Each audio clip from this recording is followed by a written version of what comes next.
Hi guys, today I'm going to talk to you about soup. And even if you don't have a solar oven, I just wanted to give you an idea of something that you can do to utilize produce that is about to go bad. So I like to go grocery shopping. I don't like going grocery shopping a whole lot. So I will go maybe once or twice a month and get all the groceries that we need. So at the end of a grocery shopping cycle, there's all this produce that is just about to go bad. So that is when I will typically take out a pressure cooker and make a bean soup to utilize that produce.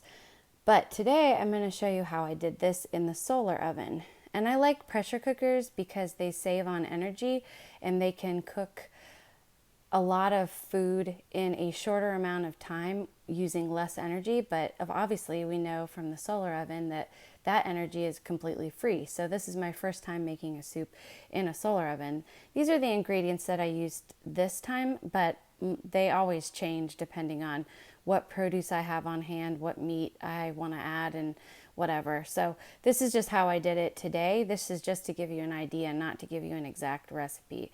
So these beans I used this time were kidney beans and black beans. I used maybe 3/4 of a cup of each, maybe a little less. I don't know. I just kind of eyeballed it. And I actually soaked these overnight just to make sure that they were tender enough that they would cook at the same rate as all the other ingredients in the solar oven.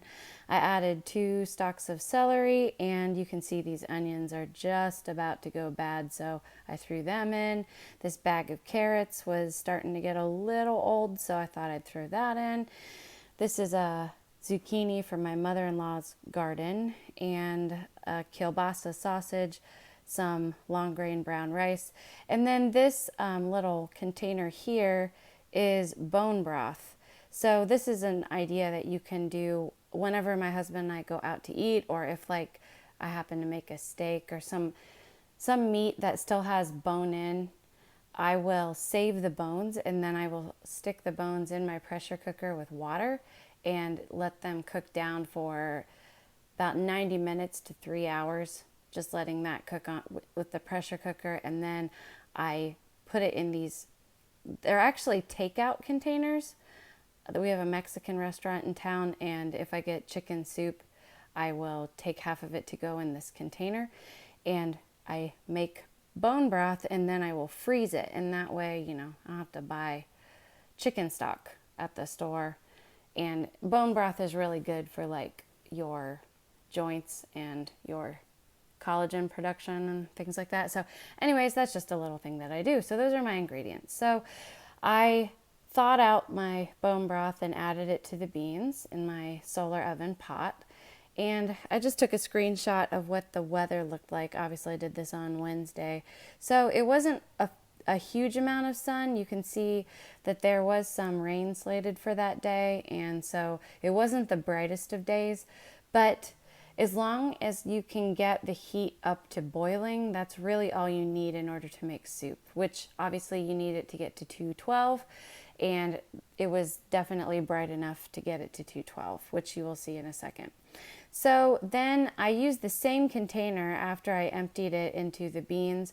I rinsed my rice in that container, so that's why the container is dirty. I like to just use one container. I hate cooking and using a billion utensils and containers, so I try to use the same thing so that I have less to wash. So I rinsed the rice in that, and then I added the rice to that pot, and then I cut up the kielbasa and stuck it in that same container.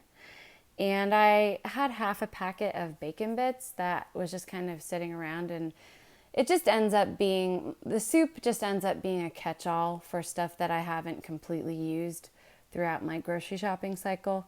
So it's just kind of a catch-all meal. So I added bacon bits there.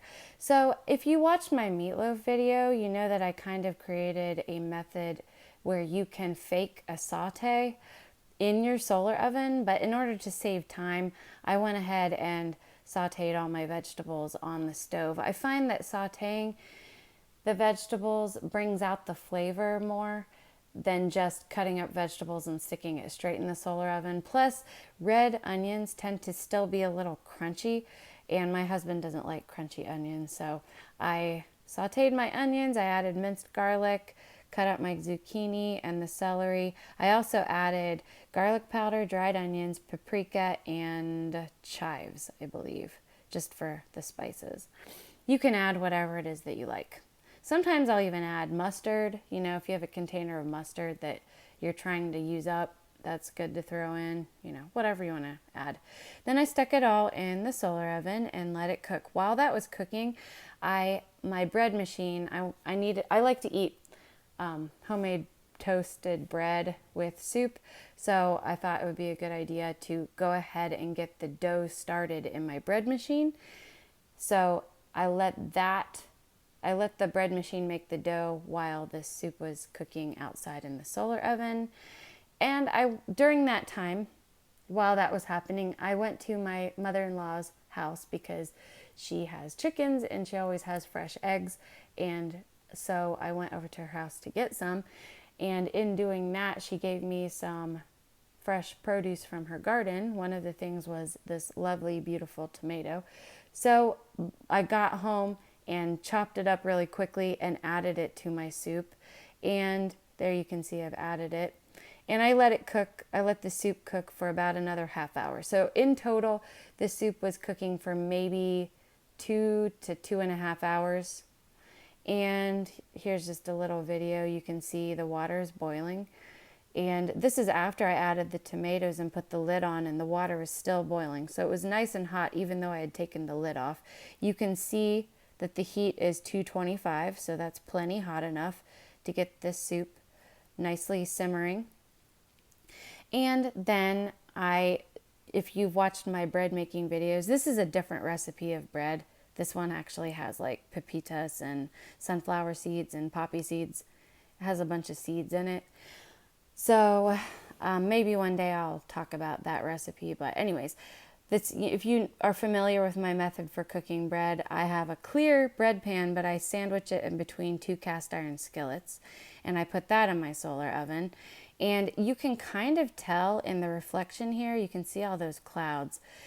I should probably have made the bread first because that was the brighter part of the day, but I just didn't know. It was really hard to tell. The clouds were in and out, and so suffice to say, you can see the temperature in the oven is 200 degrees, but that's really not hot enough to make a good bread. So I just went ahead and let it sit in the solar oven for about an hour. And then I cheated and I finished it off in my oven in the house. But I only had to cook it for about 20 minutes in the house to finish it off. And so right now what I'm trying to do is challenge myself to only use the solar oven and not turn my oven on. But obviously you can't control the weather. So if it's particularly cloudy and it's not getting hot enough to make bread, you're going to have to finish it off in your oven inside. So that's what I ended up doing. But here's the soup. And you can see how much steam is coming off. It looks really nice. It's all cooked really well. And even though, let me get that to replay again. Even though the tomatoes were only cooking for half an hour, you can see that they've been nicely cooked down. And it did a good job. The soup is really good. And then my husband called me about 3 o'clock and he's like, hey, we have some friends who want to go to dinner with us. So I was like, oh, okay, well, I just made dinner. So I guess I'll just stick it in those little containers and we can have it to eat throughout the week. And you can see it's a really thick soup. It's almost, I don't know. It's really thick. It's almost a really hearty stew almost. So, so we'll be eating this for the next week and that'll be nice. All you have to do is just heat it up in the microwave for a few minutes. And here's my bread. It didn't rise a whole lot, and I knew it wouldn't because I actually made it with half corn flour, not popcorn flour, but actual legit corn flour in the Latin section of the grocery store. They have corn flour, and I bought some one time because I was like, I've never used corn flour, I'll use it. Well, the thing about corn flour, it's used to make tortillas, which don't rise. Corn flour is very dense. So I've just been trying to use it up is why I put it in this bread. So it doesn't allow the bread to raise very much, but it is a very dense, thicker bread. It still tastes good, and we're still eating it. And the next morning, I actually made French toast with it. These blackberries are from my mother-in-law's garden, and she actually even made blackberry syrup. The eggs are actually from my mother-in-law as well, so thank you, Sue. Anyways, it made really lovely French toast. It was very delicious. And then that next night, here is the soup with that bread. And maybe one day I will talk to you about the recipe. It's kind of a secret, but maybe I'll share it with you. We'll find out. All right, so thank you for watching, and I hope that this gives you some ideas. Even if you don't have a solar oven, a soup is a really good way to get rid of that produce that has been just kind of sitting in your refrigerator, and it's not moldy or messed up yet, but it's on its last leg. Throw it into a soup, and that way you can give it new life and you don't have to throw it out. This is also good too. I buy spinach for this very reason, so that when we make salads, instead of, because spinach is a little more versatile than just like iceberg lettuce, plus it tastes better. And spinach is one of those things too that you can add to a soup when it's on its last legs. So anyways, that just gives you some ideas. Thank you for watching, and I hope you have a great day.